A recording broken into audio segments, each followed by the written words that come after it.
On est ce soir, donc le sujet random va parler plutôt du JDR et de la représentation. Et on a avec nous deux très beaux invités. Hop, que je vous présente juste ici. Donc on est accompagné ce soir, j'ai écorché ton nom dans le titre, c'est Olivia Zebouj. On dit bien Zebouj? Oui, tout à fait. Super, on dit bien Olivia Zebouj, rôliste. Et on a également avec nous Julien Dutel, qui Oui, est maître du jeu, c'est ça qu'on dit, ça, sur exactement. Roll and Play. Je peux vous laisser peut-être vous présenter dans un premier temps? Ah bah, Votre parcours, Olivier, votre œuvre, en quelques mots, ce que vous aimez bien, etc. Pour peut-être les personnes qui ne vous connaîtraient pas. Olivia, si tu veux commencer. Oui, alors du coup, bah, moi c'est Olivia, j'ai 29 ans et je suis développeuse web depuis peu. Avant ça, j'étais libraire, bah, comme Célia. Et j'ai commencé à jouer aux jeux de rôle il y a 4 ou 5 ans. Je suis encore un bébé et je mène mes premières parties depuis un an. Donc c'est tout frais. Mais je pense qu'on en reparlera voilà, plus en profondeur plus tard. Ouais. Ah, on me dit qu'il y a un gros écho. Alors attendez, je vais régler ça tout de suite. Touc. Attendez, je vous coupe. Olivia, est-ce que tu peux parler pour voir? Je parle. Ok, c'est bon, je vois d'où ça vient. Donc c'est tout bon, c'est coupé. Merci Chirouet de nous avoir prévenus. Et toi, Julien, alors, dis-nous tout. Ta vie, ton œuvre. Oui, bah alors, donc moi c'est Julien, je ne vais pas dire mon âge, je suis beaucoup trop vieux. Voilà. Mais disons que je suis d'une génération avant. Voilà. Je joue depuis beaucoup trop longtemps aussi, depuis que je suis ado. Alors pour le coup, même ado, pré-ado même. Donc voilà, depuis très très très longtemps. Je suis comédien à la base, comédien sur à peu près tous les supports possible et imaginable. J'ai fait ma spécialité dans la voix en règle générale, dans le doublage un petit peu aussi, et puis j'écris. Et je fais plein de choses, et j'écris du jeu de rôle aussi, et je suis le MJ actuellement, enfin depuis 2 ans et demi maintenant, de Roll and Play, qui donc est un actual play, qui est financé par Black Book Edition, et on s'amuse beaucoup dessus. Voilà. Ok, super pour cette Et petite présentation. il y a Vas-y, Pierrot Nathan. qui dit que de visu, tu fais 25 ans, pas plus. Mais en fait, j'ai décidé de m'arrêter de grandir, enfin de resetter, donc je considère qu'actuellement j'ai 20 ans. Ok. C'est Voilà, C'est carrément le jeu il de y a rôle une qui une. plus jeune rajeunit. ici. Voilà. Alors, pour la petite info, anecdote fun mais pas fun, enfin juste fact du coup, moi ça me fait pareil, je n'ai pas bougé physiquement depuis 23 ans et c'est un trait de famille. Non, vrai fact, trait de famille, à partir de 23-24 ans, on ne bouge pas physiquement, on reste vampire jusqu'à 50 ans, 50-55 ans, et après on prend tout dans le visage. Mais tout, tout, tout, tout. Et toutes les années nous retombent dessus. Voilà, c'est le petit Mais fun fact. je pense que c'est un trait de tes origines, puisque ma mère a fait exactement pareil. Ah, mais ça, c'est un truc. Et bon, malheureusement, j'ai pris aussi le sang français, ce qui fait que du coup, je vieillis normalement et que ça se voit que je vieillis. Mais, mais ma mère à 50 ans, quand je prenais le tram avec elle à Grenoble, on me disait, elle est jolie ta meuf. Ah Ah. oui, sûr. Voilà, Et du coup, on a déjà commencé à digresser et c'est pas un bon c'était point. vrai. On va se recentrer. Donc, Julien, tu as déjà commencé à aborder la question, mais la question elle est posée pour vous deux. Comment est-ce que vous avez connu le JDR? Comment est-ce que vous êtes tombé dedans? Vas-y. Alors, est-ce que Julien, tu veux peut-être Ouais, commencer à je répondre? peux commencer. Non, moi c'est très simple en fait. J'avais un cousin qui jouait beaucoup. Ouais. J'étais vraiment gamin à l'époque. J'avais même pas compris le mot jeu de rôle. C'est-à-dire pour moi c'était jeu drôle, un jeu qui est drôle. J'avais absolument pas compris ce que c'était, mais ça avait l'air super fun. Et du coup, je l'ai tanné pendant à peu près 2 à 3 ans avant qu'il accepte de m'emmener avec ses potes pour jouer, parce que lui il était ado du coup et Ok. bon j'étais un peu jeune quoi. Je devais avoir 8 9 ans, quelque chose comme ça. Et voilà, puis j'ai fait une première partie, puis il m'a offert mon premier jeu, et qui était Cyberpunk 2020. Ah ouais, Et ok. depuis, j'ai pas arrêté. Voilà, j'ai pas arrêté. Je faisais pas mal de jeux vidéo, et autant j'ai fait des pauses, notamment sur toute la période PlayStation, la PlayStation 1. Ok. J'avais fait une grosse pause où j'ai pas joué aux jeux vidéo, mais le jeu de rôle par contre c'est resté tout le temps, constant, et jusqu'à aujourd'hui où bah, j'ai trouvé comment jouer et en vivre. Donc ça c'est cool. Franchement, top. Et toi, Oli? Oui, Alors moi, c'est par justement un copain libraire il y a 5 ans qui avait un client qui menait une table et justement, je crois qu'il leur restait de la place et il savait que ça faisait partie de mes curiosités et donc il m'a proposé et c'était trop bien. Et du coup, depuis c'est resté. Et en fait, ça m'a rappelé ma jeunesse via des livres dont vous êtes le héros ou des BD dont vous êtes le héros pour ceux qui ont pu connaître. Et j'avais toujours eu cette frustration adolescente. J'étais sur des forums de World of Warcraft et je voyais plein de vidéos passer sur du jeu de rôle ou que sais-je. Et j'avais personne avec qui jouer. Et donc, il Ouais, y a 5 ans, l'occasion s'est présentée et ça a commencé là, quoi. d'accord, ok, ça marche. C'est vrai Arthur, que toi, du coup. moi, c'était à la fac, donc il y a 10 ans. Il y a 10 ans maintenant, plus de 10 ans. C'est juste un copain qui m'a dit viens, on fait du jeu de rôle. Et c'était l'époque où je disais un peu oui à tout. Et j'ai dit oui sans savoir ce que c'était. Et du coup, je me suis retrouvé à jouer. Alors, j'ai plus le titre du jeu de rôle en tête. C'est un truc qui se passe sous terre, un peu comme Voyage au centre de la Terre. J'ai plus le titre du JDR Followers Expedition. Exactement, c'est Oh ça, là tout là. à fait. Tout à fait, tout à fait. Et du coup, j'ai pu découvrir à ce moment-là ce qu'était le jeu de rôle. Donc, une aventure collective avec des lancers de dés, des chips, de la pizza C'est ça. et autant de boissons qu'il est possible de boire sur 4 heures. Voilà.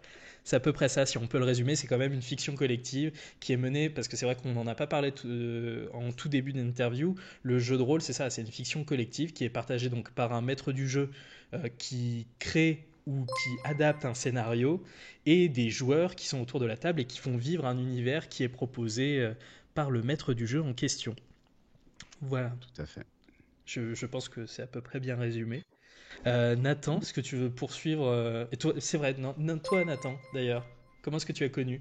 Parce que je suis mal poli. Alors, moi, c'était il y a, je pense, à 8 9 ans aussi. Par un Ouais. moyen détourné, j'allais voir un pote, le pote de mon copain, le meilleur ami de mon copain. Et en fait, c'était pas du tout prévu. Et ce soir-là, il avait une soirée de jeu de rôle de prévu. Et il m'avait dit, bah tiens, tu joueras avec nous. Et j'avais un a priori terrible sur le jeu de rôle parce que j'étais pas du tout à l'époque. Enfin, j'étais très peu geek et je connaissais très peu. Et j'avais pas du tout envie de découvrir ça, quoi. Ça m'emmerdait totalement. Et du coup, il m'a dit, bon, bah de toute façon, t'as pas le choix, tu dois réussir. Donc, tu seras mon alter ego, on va dire. Ah, Et du coup, de loin, je l'ai regardé. Enfin, je l'ai regardé au début de loin, très sceptique. Et à la fin, j'étais complètement pris dans le truc. Et du coup, je me dis, bon, bah, ok, maintenant, il faut que tu me fasses jouer pour de vrai. Et c'est lui qui nous a fait découvrir le jeu de rôle dans un premier temps. Et depuis, on essaye d'en faire le plus souvent possible. Voilà. ok. Eh ben écoute, en tout Mais cas, on est tous tombés dedans à un moment donné, on y est tous restés, donc ça c'est plutôt chouette. ouais. Julien, sur l'émission Roll and Play, tu fais jouer donc du héros et dragon. Yep. Est-ce qu'il y a un autre type de jeu de rôle que tu aimes bien masteriser, faire jouer ou dans lequel tu aimes bien t'incarner en tant que joueur? Alors, je suis beaucoup plus MJ que joueur en règle générale. Ouais, Mais ça vient vraiment de moi parce que j'ai un côté mise en scène qui, c'est le truc qui m'intéresse le plus en fait, la mise en scène et l'improvisation avec tout ce que les joueurs justement me donnent, etc. Donc ça, c'est vraiment mon kiff. Là, on joue en Héros Dragon parce que je suis co-auteur dessus aussi et que du coup, c'est ok. vachement confort. Mais à la base de base, donc moi je viens de Cyberpunk, mais j'ai maîtrisé énormément de fantastique contemporain, un peu de Monde des Ténèbres, beaucoup de Monde des Ténèbres. En fait, j'ai beaucoup utilisé le système du Monde des Ténèbres pour jouer des humains et faire de l'enquête ou des choses comme ça. Du Chill à l'époque, avant qu'il soit réédité. Donc Chill, ancienne version, enfin voilà, du Cthulhu, ce genre de choses. J'ai fait plein de grosses campagnes, genre l'Orient Express et compagnie. Et c'est Ok. vraiment. À la base, je suis vachement plus contempo que médiéval fantastique. Et du coup, c'est aussi un exercice, en fait, de Ah, maîtriser du Medfan. j'entends. Moi, tu vois, pour le coup, le médiéval fantastique, c'est pas forcément mon jeu de rôle de prédilection. C'est vraiment l'univers duquel je suis le plus éloigné possible. Et j'ai plus une vibe, on va dire, Lovecraftienne. Et je crois qu'Olivia, c'est plus ta vibe aussi, c'est ça? En fait, moi, quand j'ai commencé, j'étais tellement heureuse de rejoindre une table que j'ai pris parce qu'ils me proposaient. Et j'étais très contente en vrai de faire du Donjon et Dragon et d'être dans un univers médiéval fantastique. Je prends toujours plaisir à le faire. Après, je trouve ça peut-être plus simple à incarner, même à mener en fait le contemporain ou justement les univers Lovecraftiens, pardon. Il y a ce côté enquête en fait qui peut-être donne une toute autre dimension, je pense, au jeu et qui fait que notamment des personnes novices peuvent accrocher davantage. Et oui, c'est de l'horreur, du coup, je m'y retrouve, je prends mon pied, j'essaye de prendre des intonations un peu sombres et mystérieuses. Ça marche plus ou moins. Tu le verras la semaine prochaine, d'ailleurs, FR, lors de notre première partie. Exactement, Euh, c'est vrai. et voilà, du coup. D'ailleurs, pour la petite anecdote, je masterise grâce à un collègue qui m'a mis entre les mains les Chroniques oubliées Cthulhu.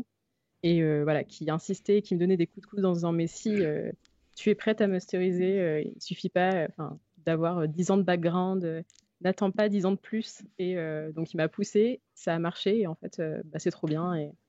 Et j'ai vu des interviews de toi justement, Julien, où tu parlais de ta collaboration sur Chroniques oubliées, c'est pour ça que je le mentionne aussi. Voilà. Alors depuis le début là de ce random, on parle pas mal de Lovecraft et c'est chouette parce que c'est une bonne porte d'entrée, je pense, pour notre sujet. Euh, Niveau représentativité et propos, on sait que Lovecraft était connu pour être particulièrement raciste et Un petit peu. Juste un petit peu. si peu, comme ça. Tout petit. Non, je dépasse du cadre. Euh, et raciste, xénophobe, on peut lui trouver plein de qualificatifs en plus de génie de l'horreur. Et est-ce que c'est quelque chose que vous ressentez quand vous incarnez dans son univers? Est-ce que vous avez été confronté à des situations un petit peu particulières en faisant jouer du Cthulhu, par exemple? C'est une question très large et très ouverte. Du coup, moi, c'est une petite expérience que j'ai en la matière, mais en tout cas, je sais que sur le scénario de Chroniques oubliées, c'est pas du tout quelque chose que j'ai perçu. Et il y a même un petit disclaimer à la toute fin, alors qui concerne plus les femmes en l'occurrence et la question du sexisme dans les années 20, et qui dit qu'en gros, on n'est pas obligé de faire de la représentation, de la reconstitution historique, on n'est pas obligé de cocher tout le bingo des oppressions pour créer un contexte et une ambiance, et que, en gros, les femmes peuvent on peut incarner un personnage de femme sans qu'il subisse du sexisme, et donc je pense par extension on peut incarner une personne racisée sans justement se taper des réflexions racisme. Si ça n'apporte rien au scénario et que c'est purement gratuit, je pense que ça a aucun intérêt. Voilà. Donc non, moi personnellement, je l'ai pas ressenti en tant que joueuse et que meneuse. Je sais pas si Julien a un autre avis sur la question. L'avantage de Lovecraft, en fait, c'est qu'il a concentré son racisme dans son univers fantastique. Donc, du coup, toute sa xénophobie, elle s'est transformée dans toutes les grands anciens, les créatures, les migos, les anciens dieux, etc. Et ce qui fait qu'on passe plus de temps à... L'étranger, du coup, devient un étranger qui est tellement étrange que on ne traite pas le reste des questions. Alors, moi, j'ai joué des scénarios où on jouait vraiment dans les années 20, ou pour l'ambiance on s'était remis dans ces années 20 racistes où effectivement il y avait les communautés noires, la communauté blanche, etc. Mais c'était pour l'ambiance de la petite ville où il va falloir enquêter justement avec cette problématique-là et comment communiquer avec des communautés qui ne s'entendent pas, avec des communautés où on a un véritable a priori quand on approche, parce que quand on est blanc et qu'on va dans le quartier noir, on veut pas nous parler, mais quand on est noir et qu'on va dans le quartier blanc, du coup, on veut pas nous laisser rentrer, etc., etc. Mais avec des équipes de PJ multiculturels, donc où justement les deux trucs étaient abordés. Mais ça, c'était vraiment pour le scénar, pour l'ambiance, et parce que ça apportait quelque chose à l'enquête et vraiment à l'histoire. Un peu à la Lovecraft Country, en fait. C'est top justement que tu soulignes cet exemple-là parce que je l'ai noté, tu vois, sur mon petit Google Doc, je l'ai information Lovecraft Country où je trouve que pour le coup la série en l'occurrence parce que c'est un livre aussi, la série est prenante justement parce que le racisme est présent aussi et ce serait contre-productif, je pense aussi de complètement l'écarter et de lisser tout ça et de faire comme si ça n'existait pas. Pour le coup, effectivement, ça prend son sens. Il est présent, mais avec un fort empowerment des personnages noirs, en fait, qui vont subir au départ et qui vont reprendre le contrôle à la fin. Et ça aussi, c'est très fort, je trouve, dans cette série, du coup. C'est ce côté, je renverse la vapeur Je pars sur un cliché et je renverse la vapeur derrière. Ça, c'est enfin, moi, c'est ce qui m'intéresse perso, justement. Et en jeu de rôle aussi. Je suis mais complètement d'accord avec toi et c'est ce qui fait que j'ai vraiment beaucoup accroché à la série pour le coup. Et il y a vraiment eu ce truc et je trouve que la série est plutôt bien faite là-dessus sur le côté l'horreur finalement elle vient des humains et plus que des monstres. Clairement. Voilà. Et ça je trouvais que enfin voilà ça m'a un peu pris ça m'a un peu pris au trip. Dans un tout autre contexte, Nathan là peut-être que je te laisse un peu je te laisse la Ouais, main dessus.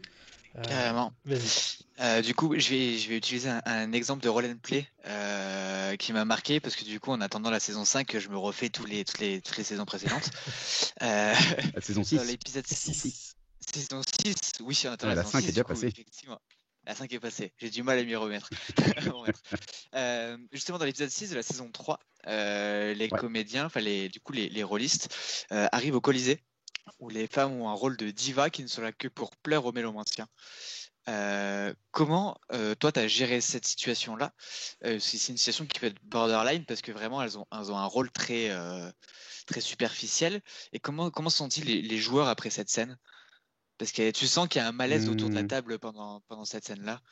Bah, c'est surtout qu'en fait, le tout est sur fond de drogue, puisque les mélomanciens droguent tous les autres habitants du Colisée, dont les divas, bien évidemment, pour les maintenir dans cette espèce de joie totale. Mais justement, moi, ce qui m'intéresse, c'est de prendre ce cliché-là et de le renverser derrière. C'est-à-dire que je vais prendre je prends ouvertement ce parti pris de me dire, OK, je vais faire un truc où on va se sentir très mal à l'aise au départ.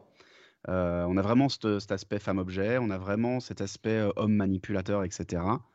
Et au final, j'essaye de renverser la sauce en justement montrant que c'est pas si simple que ça et que ça se passe, c'est pas aussi tranché que ça et que mais c'est un peu mon truc général, c'est-à-dire d'avoir des situations pas tranchées où on va renverser petit à petit le truc et où il y a un retour de pouvoir personnel et ce retour de pouvoir personnel il vient par les joueurs et les joueuses et c'est ça qui est important, c'est-à-dire que c'est eux et c'est elles qui ont choisi pour les joueuses pour le coup, c'est elles qui ont choisi que leur personnage allait rentrer dans ce jeu-là et ensuite qu'elles allaient en sortir, qu'elles allaient reprendre le pouvoir là-dessus. Le personnage de Juliette, Cybèle, qui elle ne rentre pas dans ce jeu et qui devient vraiment l'actrice du truc et qui réussit à casser la chose et à sortir tout ça, à sortir les autres, même les mecs, de leurs ennuis. Et je trouve que les joueurs, en fait, pour en avoir un peu parlé avec eux, j'ai pas l'impression qu'ils étaient spécialement choqués par ce qui était en train de se passer, justement parce qu'ils ne se sont jamais retrouvés victimes. Ils se sont trouvés dans un décor qui est absolument malaisant, mais eux ne se sont pas retrouvés absolument victimes, ils avaient toujours le pouvoir d'agir. Et je pense que c'est toujours ça, en fait, qui est important, c'est que... Parce que le seul point de vue que tu as dans une partie de JDR, c'est le point de vue des joueurs. C'est la seule chose que tu as. C'est la seule caméra qu'on a. Et ce point de vue-là, tu ne donnes pas le pouvoir dans ces situations-là aux joueurs de choisir ce qu'ils veulent jouer, et même s'ils veulent s'enfoncer d'ailleurs dans le malaise, hein, si les filles voulaient continuer à s'enfoncer dans ce truc très malaisant et horrible, elles avaient absolument le droit de le faire. Et si tu leur donnes le pouvoir de choisir, du coup, tu pètes les malaises et tu leur permets de gérer l'histoire et de dire ce qu'elles ont envie de dire. Et ça, enfin, voilà, pour moi, c'est le principal, justement, quand tu abordes des sujets un peu délicats, c'est de redonner le pouvoir aux joueurs de choisir et d'orienter l'histoire. Parce qu'il n'y a pas que ça. Enfin, ça, les mélomanciens, c'est un truc, mais en fait, il y a plein de, il y a le rapport au héros, le rapport à la mort, il y a plein de choses comme ça qui sont un peu compliquées, le rapport au racisme dans certains épisodes aussi. Il y a, enfin voilà. Après, moi, je m'amuse beaucoup avec ces thèmes-là parce que justement, j'ai envie qu'on en parle et j'ai envie qu'on reste pas neutre vis-à-vis de ça. Et c'est toujours la même chose. Tant que les joueurs sont acteurs et au pouvoir de la chose, pour moi, il n'y a pas de j'ai l'impression qu'il n'y a pas de souci en tout cas. On me détrompera peut-être un jour. J'ai choisi cet exemple-là parce que j'avais vraiment senti autour de la table, en tout cas en regardant la vidéo, qu'il y a eu ce malaise qui du coup était réussi parce que et on sentait notamment le Marc Willem qui voyait tous les autres du coup prendre le TASM, donc c'est la drogue là, C'est ça. et qui à un moment on sentait que presque même lui était tendu de la situation et essayait de trouver une solution. Oui, parce Et qu'il c'était savait pas super comment s'en intéressant sortir. du coup. Ouais. il savait pas Ouais. comment en Et du coup, sortir. c'était intéressant parce que, effectivement, par contre, j'ai choisi ça aussi parce qu'on voyait très bien que les deux actrices, les deux personnages qui prenaient le TAS mais qui étaient dans la situation des divas, elles jouaient le jeu et elles se sentaient pas particulièrement mal à l'aise de la situation parce qu'elles étaient dans le jeu. Le truc, mais c'était intéressant de voir aussi, c'est pour ça que j'avais choisi ce thème-là, c'était intéressant de voir comment, justement, toi derrière, tu avais prévu la gestion de la situation. Et Olivia, toi, t'as déjà eu une situation comme ça en tant que joueuse, un peu qui pouvait être malaisante? Alors non, justement, moi j'ai vraiment, je pense, été épargnée là-dessus. Enfin, non pas que j'aurais pas forcément mal réagi. Enfin, je sais pas, toi, si en l'occurrence, tu les avais un petit peu prévenus que ces phases-là allaient arriver, Julien. Non, Euh, je les avais pas prévenus, mais ils savaient que j'abordais des sujets parfois un petit peu compliqués, donc ouais. ok, Ok. mais je pense qu'il y a aussi ce truc où bah, tu as de la bouteille et je pense que toi aussi, effectivement, tu as envie d'aborder des sujets, d'aller un petit peu plus loin et justement d'utiliser finalement le média jeu de rôle pour ces sujets-là. Tout à fait. Euh, donc, ouais, je pense que le fait qu'ils te connaissent aussi, ça a dû les mettre en confiance et ils savaient que tu n'allais pas prendre un virage justement trop malaisant ou trop gênant qui aurait peut-être gâché la partie. C'est ça. Je Euh, n'aurais pas fait ça avec des gens que je connaissais pas en convention ou autre, par exemple. hmm. Ok. Mais donc, non, non, moi, ça m'est jamais arrivé. Je crois que, alors là, on s'écarte un petit peu du sujet, mais le seul truc un peu gênant qui me soit arrivé, c'était un accent un peu raciste de PNJ pas fou de la part du maître du jeu. Et j'ai un ami qui l'a repris en disant, bah, là, c'est vraiment pas terrible. Donc, et en fait, il a compris et il l'a pas refait. Euh, mais non, non, mis à part ça, dans le fond, il m'est vraiment jamais rien arrivé. Et je le souhaite. Ou alors, pareil, quand j'aurai de la bouteille avec quelqu'un que je connais très bien et Mm. avec qui je sais que on va retomber sur nos pattes quelque part et qu'on aura peut-être appris quelque chose en passant. Et Ok. d'ailleurs, c'est juste une question, après je te rends la main, Arthur. Ouais, pas de souci. Euh, T'as toujours joué qu'avec des personnes qu'avec des tables où tu connaissais tout le monde autour de la table, Olivia? Non, non, non. Alors, donc j'ai joué avec mes amis pendant ouais, peut-être 2 3 ans à raison d'une partie par mois, donc c'était assez light. Et là, en fait, dans mon nouveau boulot, il se trouve qu'il y a un groupe de rôlistes qui organise une partie quasiment tous les midis. Donc là, je Ah suis oui. plus à un rythme ouais, de 3 parties à 4 par semaine, euh, d'1 heure et demie. Et là, pour le coup, c'était vraiment des personnes que je ne connaissais pas. Euh, surtout des hommes. J'ai une collègue qui a joué avec nous 1 ou 2 fois. Euh, mais mais c'est vraiment des personnes, je pense, qui ont envie aussi que le jeu de rôle s'élargisse et capte un public peut-être plus large. Et, enfin, je vois qu'ils sont assez consciencieux et enfin, conscients justement de certains enjeux et de certains sujets d'actualité. Et par exemple, je les vois employer l'écriture inclusive sur la conversation qu'on a. Enfin, je pense qu'on a une trentaine et il y en a quelques-uns voilà, qui invitent joueurs et joueuses régulièrement à venir ou faire attention aussi à la répartition de la parole. C'est quelque chose qu'on a pu lire sur certains articles aussi, qu'il y avait des joueuses qui ne se sentaient pas du tout entendues lors de campagne. Et du coup, non, ils sont hyper bienveillants là-dessus et inclusifs. Et du coup, je reste et je joue avec eux. Et c'est trop bien. Alors, c'est chouette parce que tu enchaînes sur certaines des questions qu'on avait prévues dans le cadre de cette interview.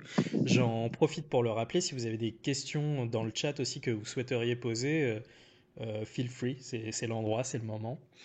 Euh, Ce que j'ai bien aimé, ce que j'ai retenu surtout dans vos deux prises de parole, c'est la notion de choix et de toujours garder en fait cette possibilité de choisir et de ne jamais finalement complètement subir l'action qui nous est présentée.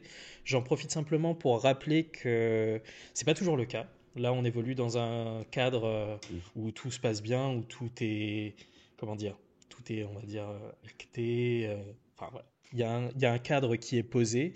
Vous avez aussi des témoignages qui sortent comment dire, d'anecdotes de parties qui se passent plutôt mal. C'est répertorié sur un blog qui s'appelle Et pourtant elle joue, qui compile pas mal de témoignages de rôlistes féminines qui ont continué à jouer, mais qui répertorient leurs mauvaises expériences aussi de jeux de rôle, notamment Alors, de très mauvaise sexisme, expérience pour leurs très certaines. mauvaises expériences. Tout à C'est fait. assez terrible. Certains témoignages, moi, m'ont mis la boule au ventre, personnellement. Je, je partage ton sentiment et c'est très particulier. Je prends mon cas là, je veux pas en faire une généralité, où j'ai jamais été confronté à ça. J'ai toujours joué avec des gens en bonne intelligence, Mm. donc j'arrive même pas à imaginer que des situations comme celle-ci aient pu se présenter. Parce que des situations comme celle-là, où par exemple on va bah, sinon, si on va mettre les mots, on va forcer un personnage féminin, le rôle du personnage féminin à se faire violer, par exemple, pour une scène, pour le contexte de l'histoire, tu dis, c'est pas possible. On sait jamais, à aucun moment, ça ne sert l'histoire à ce moment-là, de mettre un personnage dans cette difficulté-là, etc. Il n'y a rien qui va à ce moment-là. Enfin voilà, il y a un moment donné, il y a un rappel des règles qui est à faire, et ça me permet d'enchaîner sur une question avant de continuer. C'est est-ce que vous pensez que, par exemple, la mise en place d'un contrat social entre les joueurs avant le début de partie est nécessaire? Je parle pas forcément justement dans un cas où vous jouez entre amis, et encore que parfois ça se présente, on peut être très surpris. Qu'est-ce que vous en Bien sûr. pensez? Est-ce que c'est quelque chose que vous avez déjà imaginé, que vous mettez peut-être en place? Moi, personnellement, je suis assez pour tous les outils. Alors, déjà, quand on joue avec des gens qu'on ne connaît pas, tous les outils type Xcard, par exemple, Mhm. qui sont. Je sais que ça fait des shitstorms pas possibles chez toute une partie de la Est-ce que peut-être rolistosphère. Ouais, je te coupe juste deux vas-y, secondes. Est-ce que tu dis-moi. peux peut-être expliquer ce que c'est la X-Card pour peut-être des personnes qui ne connaîtraient pas? Bah, justement, la Xcard, c'est. Alors, il y a plein de gens qui pensent que c'est un tu-scénario. En fait, c'est pas du tout ça. C'est juste une carte que chacun a sur laquelle il y a un X et qui permet, quand on est confronté à une situation qui nous met extrêmement mal à l'aise, avec laquelle on n'est vraiment pas bien, de juste montrer la carte pour dire OK, je suis pas bien, ça serait bien de faire une petite ellipse et de passer à autre chose. Et la X-Card, c'est un outil qui est. Alors, ça paraît très con parce qu'on se dit oui, mais on pourrait le dire. Et le problème, c'est qu'en fait, la dynamique en psychologie, la dynamique de groupe est assez terrible. C'est-à-dire que quand tu vois que tes potes s'amusent, même si t'es pas bien, tu vas souvent avoir tendance à te taire en te disant ouais, mais les autres s'amusent, je vais pas gâcher le plaisir des gens. Et puis en plus, il faudra peut-être que je m'explique, il faudra peut-être que je parle d'un truc duquel j'ai pas envie de parler. Je sais pas, par exemple, si quelqu'un qui est. Parlons du viol, ça peut arriver, effectivement, ou de la pédophilie, par exemple. C'est des scènes qui peuvent arriver dans les jeux d'horreur. Par exemple, tu peux très bien avoir une scène avec des gamins que tu découvres et avec qui se passent des atrocités. Et il se peut qu'il y ait des gens qui aient vécu des trucs vraiment pas drôles. Tu ne le sais pas, même si c'est ton pote, parce qu'en fait, il a jamais eu envie d'en parler et il veut pas en parler. Et juste, il a sa X-card et il te met juste le petit X et tu dis, OK, très bien, j'ellipse, je passe à autre chose. Et il n'a pas besoin de s'expliquer. Et c'est ça qui est vachement important, c'est qu'il n'a pas besoin de s'expliquer. Et c'est vachement sain. Et tous ces outils, le contrat social, etc., qui permettent de mettre en place juste jusqu'où je veux aller, en fait, ça n'est que ça, hein. Et puis, le contrat social, c'est vachement large, parce que c'est aussi genre qui apporte les chips, qui apporte les bières, Ouais, bien où sûr. est-ce qu'on joue. Enfin, des trucs très bêtes, mais qui Mhm. évitent le truc du ah ouais, mais lui, il vient, il a jamais rien. Bah ouais, si on a mis un contrat social en place où chacun amène son paquet de chips, bah, au moins on sait que dans ce groupe-là, on attend que tout le monde amène son paquet de chips, quoi. Mais les outils, ouais, tous les outils qui permettent de prendre la parole sans avoir besoin de verbaliser les choses, moi je trouve ça indispensable. Surtout quand on joue avec des inconnus, mais aussi avec les copains en fait, parce qu'on ne sait pas toujours ce qu'ils ont vécu. Voilà. Bah, écoute, merci. Olivia? Bon, Oui. moi, je suis absolument d'accord. Euh, alors, moi, quand j'ai commencé le jeu de rôle, pareil, j'avais enfin, une approche assez naïve, hein. J'ai vraiment foncé dedans sans trop me poser de questions ou quoi que ce soit. Et bah, c'est une partie de Cthulhu, euh, donc avant laquelle un meneur en fait nous a dit, donc après la création de perso, il nous a juste dit, bah, à ce propos, est-ce que vous avez des trigger warnings, donc des sujets qui vous mettent mal à l'aise ou que vous aimeriez, enfin, ne pas aborder du tout. Bon, tout en sachant qu'on est dans du Cthulhu, que ça reste de l'horreur, qu'il y aura du gore, mais voilà, enfin, encore une fois, il peut peut-être se passer, je sais rien, de mettre un chien décapité à un moment donné dans une scène pour prendre un exemple complètement aléatoire. Et du coup, j'ai trouvé ça bah, assez sain. Et du coup, j'essaie de le mettre en place maintenant dans ma petite expérience de MJ pour le moment. Euh, et comme ça, voilà, je me dis que la X-Card aussi, ça doit être un bon moyen, parce qu'il y a forcément peut-être des choses auxquelles on n'a pas pensé en amont. Mais pour moi, ça fait limite presque partie des règles, parce qu'avant tout, bah, on est là pour jouer, passer un bon moment, même si voilà, c'est sur de l'horreur et idéalement, enfin, si on joue sur de l'horreur, on peut avoir des petits ressentis malaisants, mais voilà, le but c'est que personne ne ressorte traumatisé et ait envie de revenir finalement. Donc moi, oui, je suis complètement pour ces moyens-là. Ouais, c'est ça. On recherche le petit pincement à l'estomac, mais pas le torboyau, quoi. C'est ça. Euh, C'est ça. Et puis, tu as des trucs. Moi, je me souviens avant que la X-Card soit formalisée, tu vois, par exemple, je mm, menais une campagne de Dragon Age avec des copains qui avaient jamais joué aux jeux vidéo. Donc je faisais le scénar du premier jeu vidéo. Et dans le tout premier Dragon Age, il y a une histoire de possession de gamin. Il y a un gamin qui est possédé par un démon, et à un moment, tu dois choisir, en fait, grosso modo, le choix, c'est soit on sacrifie l'enfant, soit soit sa mère se sacrifie pour lui. Et ce qui est très compliqué, etc. Et après la partie, par exemple, j'ai un pote qui est venu. Lui, il savait pas, il avait pas, enfin, il savait pas que ça lui ferait cet effet-là. Il m'a dit, écoute, mm, voilà, il venait d'avoir des gamins. Il dit, voilà, bah, en fait, je me rends compte que maintenant que j'ai des gamins, tout ce qui touche aux enfants, je peux pas. Je peux pas, ça me ouais. fout super mal à l'aise.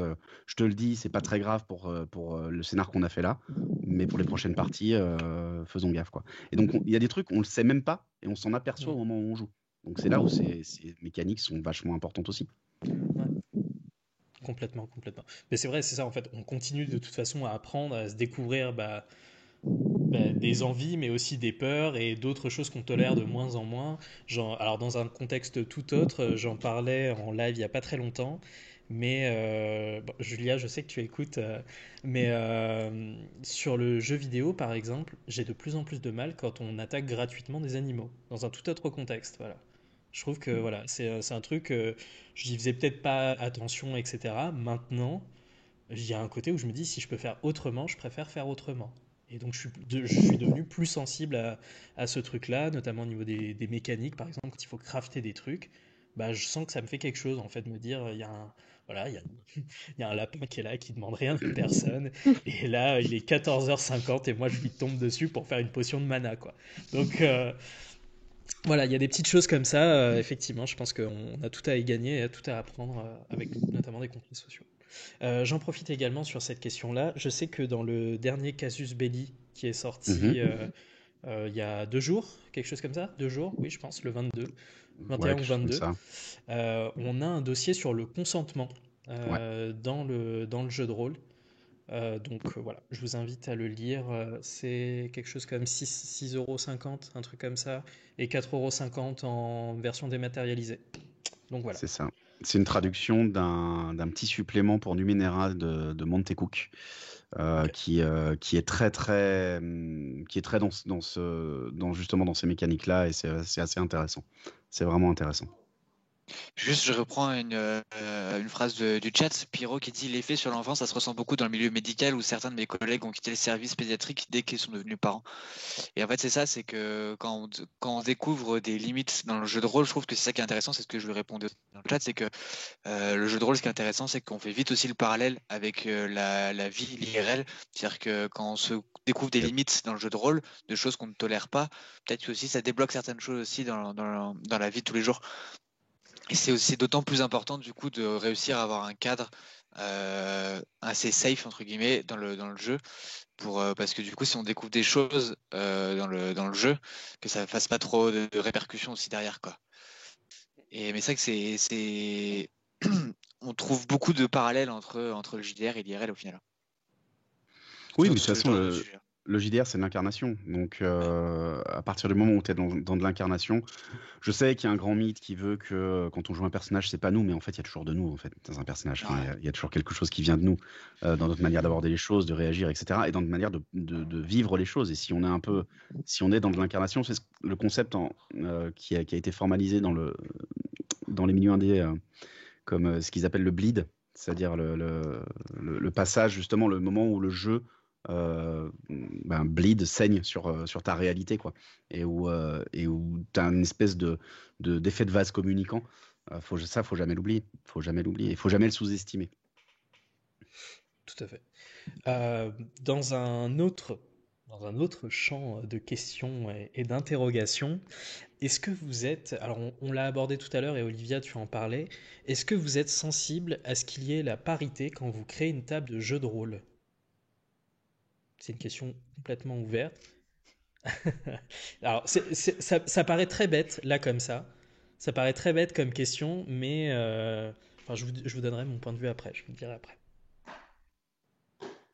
Euh, Déjà, alors, juste pour, Je parce que te, je je te vois laisse qu'il aller. y a de la réflexion, mais par exemple, est-ce que la parité, ça a été un un des arguments, ou est-ce que ça vous a aidé à choisir Juliette pour qu'elle rentre dans l'aventure, pour qu'il y ait une parité exacte, ou c'était juste une copine et vous avez envie de jouer avec elle dans Roll and Play? Dans Roll and Play, alors dans Roll and Play, c'est un peu différent parce que la table de Roll and Play, il y a une représentation. Donc là, on représente publiquement quelque chose. Hmm. C'était super important pour nous que ce soit effectivement pas une bande de mecs qui jouent autour de la table. Voilà. Ok. On voulait qu'il y ait des mecs et des filles parce qu'on voulait que pour les personnes qui regardent, hommes et femmes se sentent représentés et se sentent bienvenus et se disent ah oui, en fait, je suis une meuf, je peux jouer. Voilà. C'est très con, hein, mais c'est quand même un loisir qui est très masculin à la base, historiquement. Nous, on trouvait ça important. Après, pour Juliette, euh, on a testé en fait, on a testé le jeu avec plusieurs comédiens et comédiennes. Voilà, on a fait un casting, tout simplement. Et il s'avère que Juliette était la personne avec laquelle ça passait le mieux. Et on s'est dit, bah, youpi. Et tant mieux, du coup, parce qu'on est 3 et 3. Et ça, Ouais. c'est très cool. Voilà. Donc, mais même chose en termes de représentativité, on s'est posé la question. Alors on n'a pas pu essayer avec lui parce il était très occupé à l'époque. Je pense qu'il est toujours très occupé, mais il y avait Étienne Diallo qui est le comédien le comédien noir qui joue dans la pub Chroniques oubliées de Black Book. On s'était dit, bah, effectivement, on est quand même une bande de blancs-becs. Peut-être que ce serait bien d'inclure quelqu'un. Et Juliette est métisse vietnamienne, si je me souviens bien. Donc on s'est dit, c'est plutôt pas mal aussi, parce qu'en fait, la représentation, c'est un truc qui est vachement important. Et quand tu es à l'écran, c'est vachement important que tout le monde puisse s'identifier.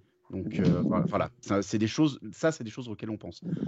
Après, à mes étapes personnelles, souvent, c'est qui a envie de jouer avec moi. C'est déjà pas mal. Et Ouais. c'est déjà pas mal. Après, je connais de plus en plus. C'est vrai, quand j'étais gamin, on était entre garçons. Et maintenant, depuis que j'ai été à la fac, etc., que j'ai commencé à bosser, il y a de plus en plus de nanas dans mon entourage qui ont envie d'essayer, envie de jouer, ou qui jouent, qui sont joueuses. Donc voilà, c'est toujours un plaisir de jouer avec des nanas et des mecs, parce que ça varie un petit peu les profils. Mais là, c'est vraiment qui a envie de jouer, surtout. Ok. D'accord. Olivia, peut-être ouais. ton avis Alors, avant de rebondir. moi, j'ai jamais eu la parité, en tout cas homme-femme, lors de mes tables. J'ai toujours eu au moins une femme, donc en plus de moi, enfin, du moins quand je mène. Là, je crois que vous êtes la table exclusivement masculine, hein, la campagne que vous allez commencer la semaine prochaine. Après, bah, justement, pour rebondir sur ce que dit Julien, moi, là, enfin, ça va pas être une diffusion forcément publique. Hmm. Donc, j'ai peut-être moins ces questions de représentation, justement, qui me viennent en tête. Donc, bah, là, en fait, je prends qui veut jouer, sachant que bah, enfin, c'était vraiment une partie ouverte à qui voulait. Donc là, vu qu'en plus je débute, je racole un petit peu, donc déjà je galère à réunir des gens. Donc si j'ai déjà une table complète de 4 personnes, c'est super. Si un jour j'ai la parité, ce sera bah, le top. Qui plus est, si les diffusions deviennent publiques, parce que bah, effectivement, j'aimerais bien en fait que ce jeu perdure, enfin que le jeu de rôle perdure. Et je pense Mm. que pour perdurer, il faut qu'il capte le plus de personnes possible et que tout le monde bah, se sente voilà, impliqué et envie d'y jouer et se disent bah, effectivement, il y a une femme qui mène, je peux mener aussi. Ou, voilà. Donc Ok. non, voilà, je sais pas encore une priorité, mais Ouais. effectivement, quand j'aurai plus Alors, d'expérience, peut-être que j'y verrai plus. c'est vrai que la question, je l'ai posée, elle était trop ouverte, mais c'est vrai que je parlais du coup du contexte privé où effectivement, bon, là, peut-être que voilà, on fait un peu comme on peut, on a des copains qui sont là et donc on joue en fait finalement avec les copains ou avec d'autres personnes qu'on a envie de rencontrer sur ce jeu-là. Mais c'est vrai que je parlais effectivement aussi dans le cadre public et donc je suis très content de ta réponse, Julien. Je suis très content de cette sensibilité-là à la représentation. Pour moi, c'est hyper important et Olivia aussi. Je pense qu'on en a déjà discuté un peu de jeux de rôle. Et pour moi, je trouve que c'est important qu'on puisse voir de tout et tout le monde à partir du moment où on est dans un contexte public. Voilà. À partir du moment où on veut ouvrir un médium, où on veut ouvrir un jeu, C'est un ça. univers à différentes personnes.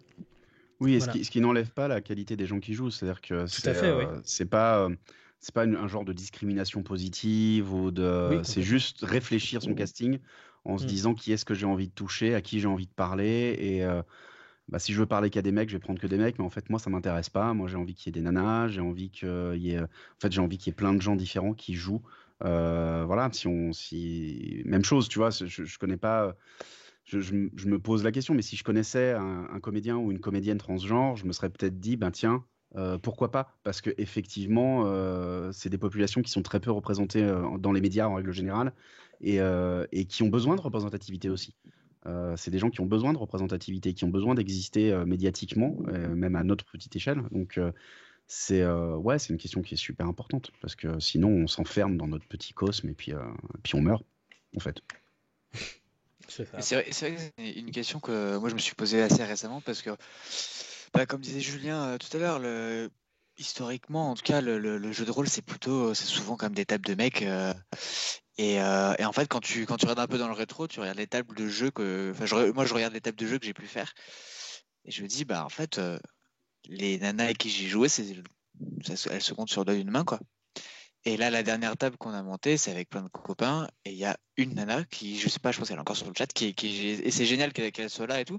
Mais c'est vrai que, en fait, bah, comme on est sur un cercle privé et que, comme disait Olivia, en fait, quand on fait une table, c'est surtout qui veut jouer et qu'on arrive à compléter une table, on est content de pouvoir jouer parce que c'est toujours galère.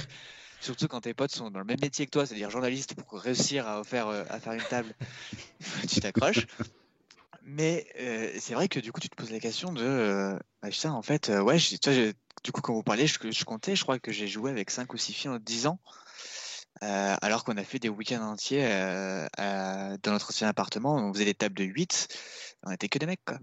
Et c'est vrai que ça pose vraiment cette question, mais même si on est en privé et qu'on sait que bah, si Nana veut jouer, elle sera plaisir, ça pose question aussi de pourquoi on n'a pas trouvé de potes féminins qui veuillent s'y mettre aussi, quoi. Et cette question-là aussi que je me pose assez régulièrement de pourquoi finalement, bah, parce que j'ai des potes meufs Hmm. très geeks qui pourtant ne veulent pas mettre un article dans le jeu de rôle, et pourquoi elles ne veulent pas, quoi. Bah, la réponse, elle est un petit peu des fois dans le et pourtant elle joue hein, sur le blog. Hein. Ouais. Mm. C'est ça. C'est-à-dire qu'il y a beaucoup de mauvaises expériences. Il y a plus de mauvaises expériences qu'on le pense d'ailleurs, parce que souvent en tant que mec, on voit pas les trucs, mais voilà, parce que on le vit pas en fait. Mais on a plus de mauvaises expériences qu'on le pense. Moi, je me rappelle, il y a c'était quoi? Une quinzaine d'années. Euh, Ouh là là. J'avais une maquilleuse, une très très bonne pote maquilleuse dont je découvre qu'elle lit de la SF, qu'elle est joueuse, machin, etc. Et qui voulait se mettre au JDR. Donc j'ai dit bah écoute viens à la table. Justement je suis en train d'ouvrir une table, c'était de l'horreur contemporaine, c'était cool, etc. Et et on avait un joueur qui l'a vu rentrer. Elle était très jolie, très très très jolie. Et il l'a vu rentrer et je pense que sa langue a touché le sol. Et il n'a pas. Ah non, c'était du archipel, donc c'était du KPDP. Mais il n'a pas arrêté de. Sur la première partie, il n'a pas arrêté de faire en sorte que son personnage drague le personnage de la joueuse pour pouvoir lui-même draguer la joueuse, qui n'en pouvait plus. Et ça a demandé recadrage, et c'est quelqu'un avec qui je ne joue plus d'ailleurs actuellement. Mais voilà, et ça a demandé recadrage. Et ça, je pense que c'est des situations qui sont lourdes, qui sont chiantes, et, euh, et, et, et qui sont pas toujours vus ou pas toujours bien vécus parce que bah, t'as pas toujours quelqu'un pour recadrer. Et du coup, ça donne une espèce de réputation aussi au JDR de milieu pas très accueillant pour les nanas. En tout cas, sur les nanas de ma génération. J'entends bien, enfin, je parle vraiment de mon expérience de quand j'avais Mm. entre 15 et 25 ans, quoi, grosso modo. Hein. Oh, bah, c'est parce qu'il n'y a pas si longtemps, puisque j'ai 25 ans apparemment. Euh, mais voilà, et je pense il y a ça. Enfin, je sais pas pour Olivia, je connais pas ton expérience, mais effectivement, je pense que c'est un milieu qui peut être intimidant, du coup. Mm. Mais je pense que oui, la représentativité, pour y revenir, ça joue beaucoup. Euh, j'ai pas l'impression. Alors, si dans la pop culture, on a eu quand même des images de jeux de rôle. Bon, après, j'en ai peut-être 4 5 en tête. Enfin, j'ai pas l'impression non plus que ce soit une activité hyper populaire. J'ai l'impression que ça reste, alors, corrige-moi hein, si je me trompe, mais encore quelque chose un peu de niche, qui est pas Complètement. encore si connu. Et de fait, oui, je pense que les gens ont plein d'a priori peut-être dessus. S'imaginent que c'est un truc pas possible, peut-être effectivement surtout réservé aux hommes. C'est souvent lié, je pense aussi, avec peut-être l'idée qu'on se fait du médiéval fantastique. Je pense qu'on garde beaucoup Donjons et Dragons en tête. Euh, et justement, je crois que c'est Célia qui parlait de retours qu'elle avait de certains de ses clients, enfin de parents en librairie, qui parfois étaient un peu plus réticents à offrir des livres en fonction du genre de leur enfant. Et moi, je sais que ça m'est arrivé d'essayer de conseiller à une mère de famille, donc pour sa fille, un livre dont vous êtes le héros avec une couverture médiévale fantastique. Donc, sur le descriptif qu'elle m'avait fait de sa fille, ça aurait pu coller. Et en fait, elle m'a dit non, non, non, non, ça va pas le faire. Et elle m'a vraiment demandé si j'ai quelque chose de plus féminin.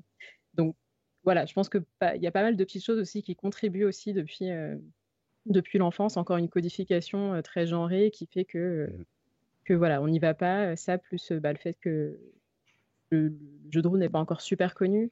Là, j'imagine qu'avec justement l'essor peut-être de Twitch, des parties sur Internet, de toutes les chaînes qui proposent des parties en ligne, ça va peut-être exploser, surtout qu'il y a effectivement de la représentativité que je vois de plus en plus. Je crois que c'est Roll20 aussi qui en a pas mal dans ses parties et qui propose même d'afficher les pronoms. Donc ça, j'avais trouvé très cool. Enfin, ça très cool. Ça m'avait marqué pour une grosse plateforme comme ça aussi de le faire. Et donc, je pense que ça ne peut que aller dans le bon sens si la représentativité suit. Ouais, et puis t'as ce truc aussi dans le médiéval fantastique qui est quand même le genre le plus représenté en JDR. Enfin, faut pas se leurrer là-dessus.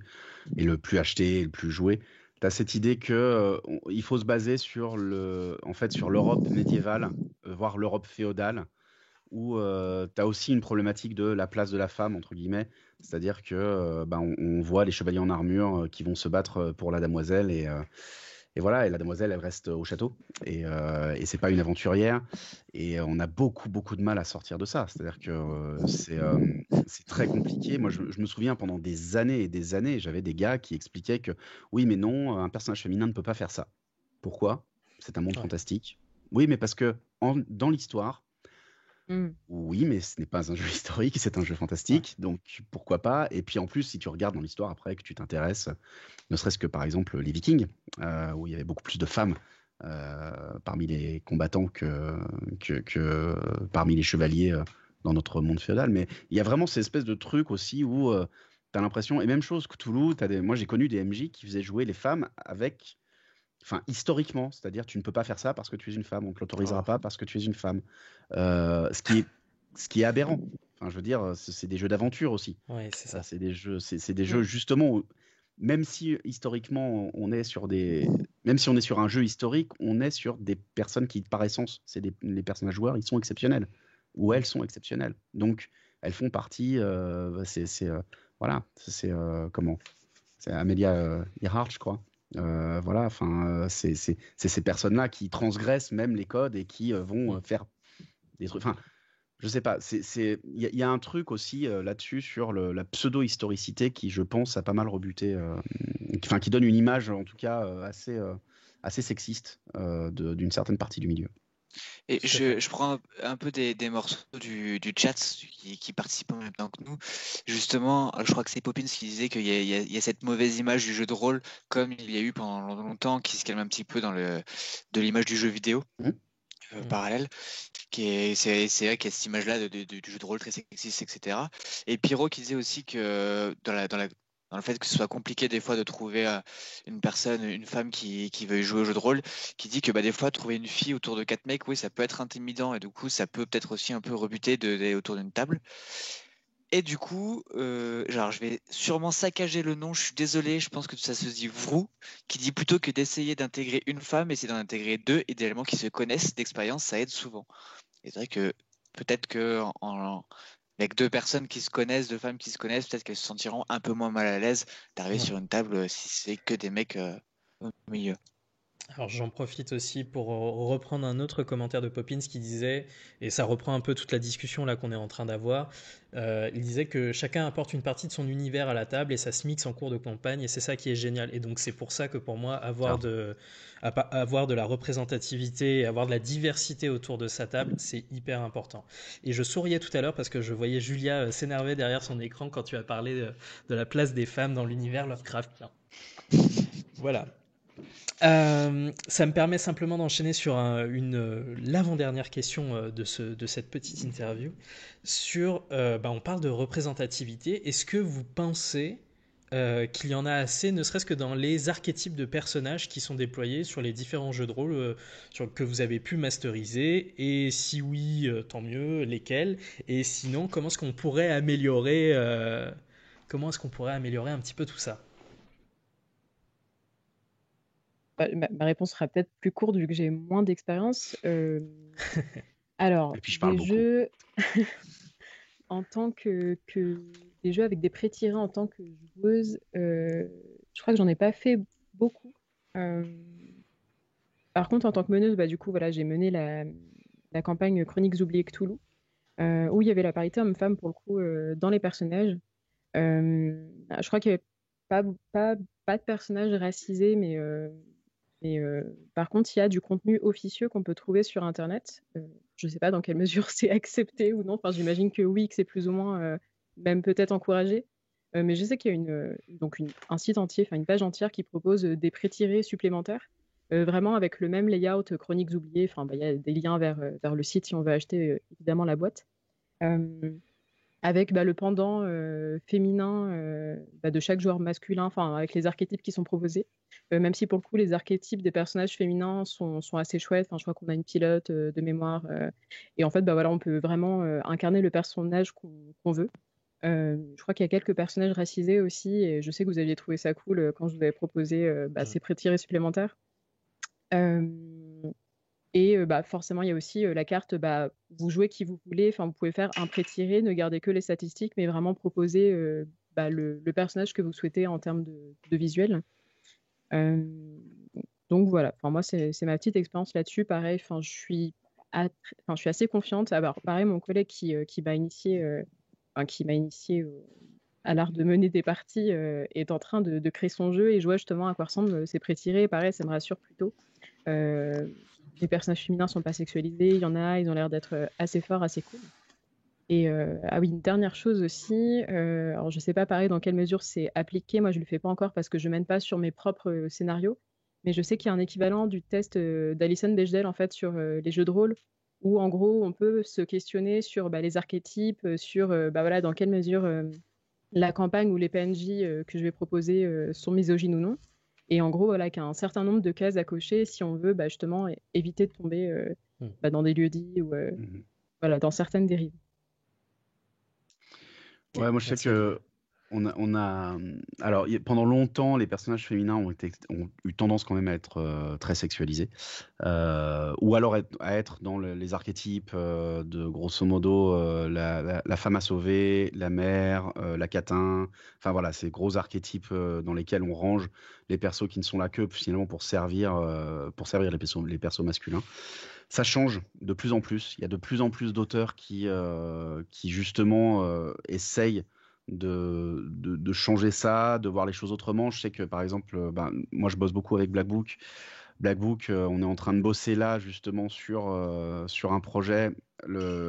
Tout le truc, ça a été de dire, on veut des personnes racisées, on veut une parité homme-femme entre les personnages, pas forcément le barbare masculin et la magicienne féminine. On peut avoir une barbaresse et un magicien, par exemple. Voilà. Sortir de ces archétypes-là. Et moi, je sais que quand j'écris maintenant, ce que je fais, c'est que mes PNJ, je les conçois sans genre à la base. Je me dis, j'ai besoin de quelqu'un qui commande ma forteresse, par exemple. Ok. Est-ce qu'avoir des attributs sexuels sert à son rôle ou pas? Est-ce que pour commander la forteresse, il a besoin d'un pénis? Non. Très bien. Donc, qu'est-ce que je fais? Je prends un dé. Père, c'est un homme. Impair, c'est une femme. Voilà. Ok. Et en fait, c'est le hasard qui décide. Si, je ne veux pas le décider parce qu'en fait, ça n'a aucun intérêt. Enfin, son genre n'a aucun intérêt. Donc, voilà, pour le descriptif, j'ai besoin de savoir père, homme, impair, femme. Et je fais ça avec quasiment tous mes PNJ importants. Et ce qui fait que donc on publie des scénarios qui s'appellent les gazettes pour Roll and Play. Et dans les gazettes, on a certains personnages qui sont dans la hiérarchie haute notamment la hiérarchie militaire, ou qui sont des personnages de commandement, etc., qui sont des femmes. D'ailleurs, j'en ai plus que d'hommes parce que j'ai fait plus de pères que d'un père. Donc voilà. Mais enfin, du coup, on se rend compte. Enfin, moi, je me suis rendu compte parce que même chose. Moi, je viens d'une période. J'ai été éduqué quand même dans une période où on avait le collar au chaud avec les nanas qui se présentaient seins nus à heure de grande écoute, juste pour faire joli derrière, où on avait Michel Leb qui faisait des accents noirs et chinois et on rigolait de ça. Enfin voilà, c'est une période. Enfin, je suis un peu la génération. Je fais un peu partie de cette génération qui est qui subit de plein fouet cette transition-là et qui, pour certains, ne comprennent pas ce qu'on reproche à cette époque-là. Et donc, c'est un truc auquel je ne pensais pas et qui était vachement questionnant ces 10 dernières années, parce qu'on en parle de plus en plus. Et quand je commençais à me questionner, je me suis dit, mais oui, effectivement, pourquoi ce personnage-là serait forcément un homme? Pourquoi le chevalier-là serait forcément un homme? Pourquoi le garde serait forcément un homme? Pourquoi c'est forcément... Pourquoi est-ce que c'est forcément... on est dans le médiéval fantastique, pourquoi est-ce que c'est forcément un homme et une femme qui sont mariés? Ben non, peut-être que je peux créer un univers où l'homosexualité est acceptée. Et du coup, l'univers qu'on a créé pour Lenplay, c'est ça. C'est un univers où l'homosexualité est acceptée. Le mariage, c'est une alliance sociale. Donc ça sécurise quelque chose, ça sécurise des biens, ça sécurise une position. Mais un homme, une femme, c'est possible. Et ensuite, on se demande qu'est-ce que ça implique, qu'est-ce que ça apporte, etc. Et tout à coup, on se rend compte que ça marche et qu'on n'a pas besoin, ce que je disais tout à l'heure, de faire de l'invocation à l'histoire, quoi. En disant oui, mais historiquement, bah ouais, mais en fait, moi, dans mon monde, c'est comme ça et ça marche. C'est très bien.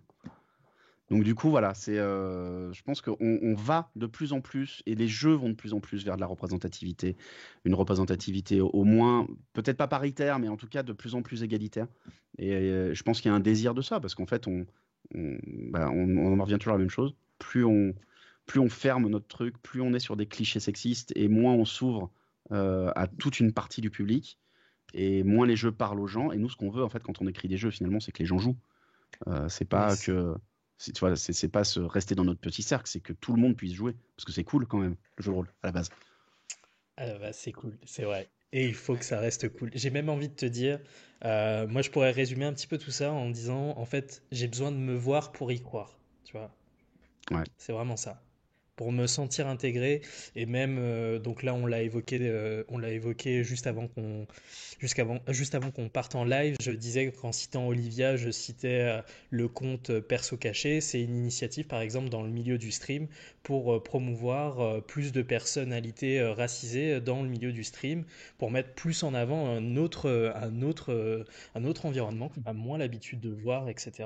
Et je pense que c'est que comme ça Clairement. qu'on va avancer petit à petit. Et je suis aussi très confiant sur le fait qu'on va aller que vers du mieux. Voilà.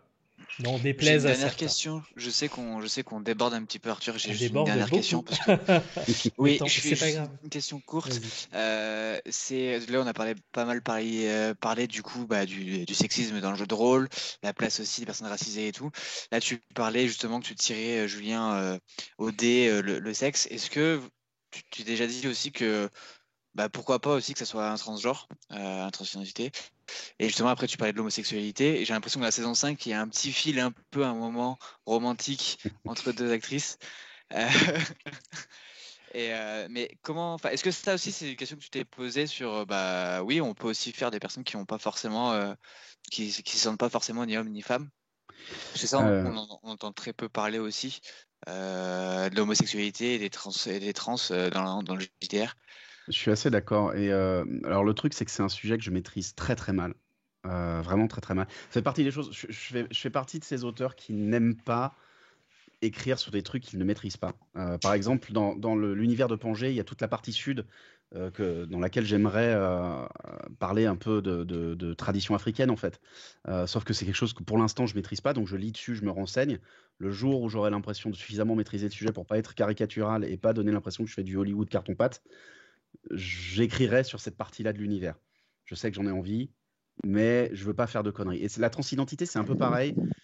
Je suis pas mal de monde, je suis pas mal de comptes militants, etc. parce que je me renseigne dessus. J'ai failli l'intégrer. Alors, c'est pas fermé, hein, c'est-à-dire que j'en parlerai certainement, je pense, parce que j'ai envie. Mais pour le moment,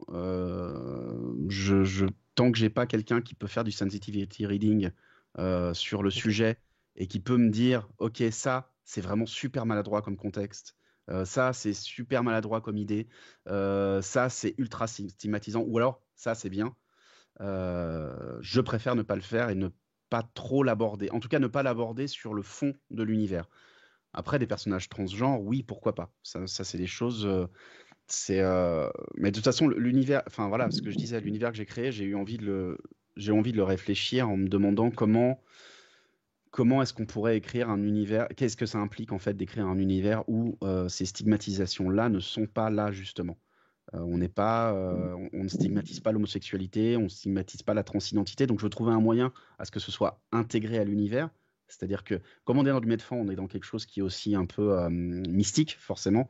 Donc peut-être dans la mystique même de l'univers, quelque chose qui en fasse quelque chose de normal, en fait, d'accepter. Et voilà.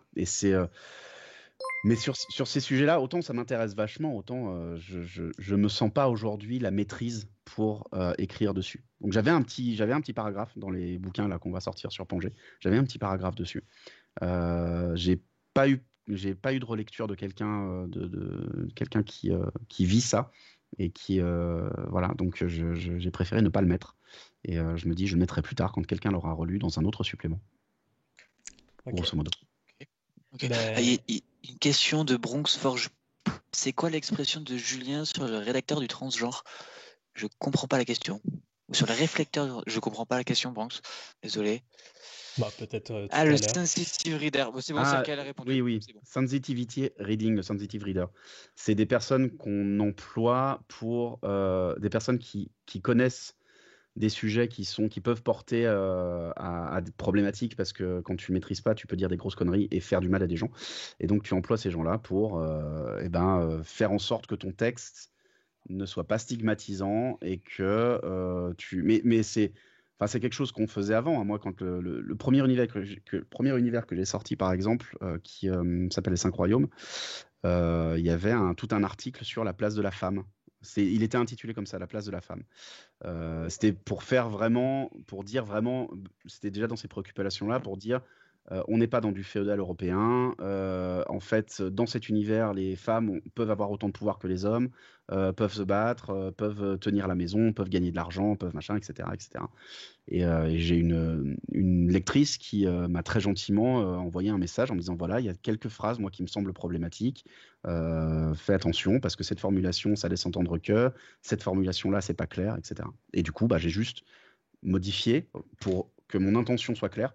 Parce que c'est ça en fait le sensitivity reading, c'est que pour mon intention soit claire et que on ne comprenne pas autre chose que ce que j'avais envie de faire passer. Parce que j'avais pas envie justement de stigmatiser qui que ce soit. Voilà. Donc c'est plutôt très utile, je trouve. Eh ben écoutez, merci beaucoup à vous deux. J'ai une dernière petite question avant de vous lâcher. On a énormément débordé, on était parti sur une demi-heure, mais enfin, c'est hyper important et je trouve que vos réflexions sont hyper pertinentes, donc je préférais vous laisser aussi le temps de parler et de développer tout ça. Une question simple pour terminer. C'est quoi votre meilleur souvenir de JDR? Est-ce que vous avez une petite anecdote, un truc, un moment que vous avez vraiment apprécié où vous vous êtes dit, c'est pour ça que je fais du jeu de rôle? C'est Ma pour des partie moments comme préférée du ça. podcast. Il faut choisir. Je crois que j'ai fait justement une journée, enfin un one-shot Cthulhu avec une amie qui avait passé une nuit très arrosée. Donc, faites pas ça chez vous. Et qui était donc arrivée très mal en point, très fatiguée, qui je pense n'était pas très consciente des enjeux et de ce qu'il fallait faire. Et donc on était dans une phase d'investigation où il fallait être très discret. Donc on était devant la maison de l'un de nos principaux suspects et on commençait à faire le tour très discrètement de cette maison pour essayer de la pénétrer en douce. Et donc on vague tous à nos occupations et là elle prend la parole, elle dit en fait je vais sonner à la porte. Et donc on la regarde un peu interloquée, on regarde le MJ qui dit elle sonne à la porte, elle sonne à la porte. Donc on lui ouvre et là en fait je pense que pareil, je sais pas si c'est la panique, le manque de sommeil, mais son prétexte pour entrer dans la maison c'était de de rentrer et d'utiliser les toilettes si l'hôte de la maison le souhaitait bien. Donc voilà, on s'est retrouvés dans cette non-scène de discrétion et d'espionnage trahi par notre ami qui voulait utiliser les toilettes de l'hôte de la maison. Voilà. C'est dur de choisir. Moi, c'est pas forcément une scène, mais on a fait une très très grande campagne avant que le jeu Pavillon Noir ne sorte dans le commerce, avec mon MJ qui est l'auteur qui a travaillé sur la réécriture, l'édition de Pavillon Noir pour remettre en forme tout ce que Renaud Marois, l'auteur, avait écrit. Voilà.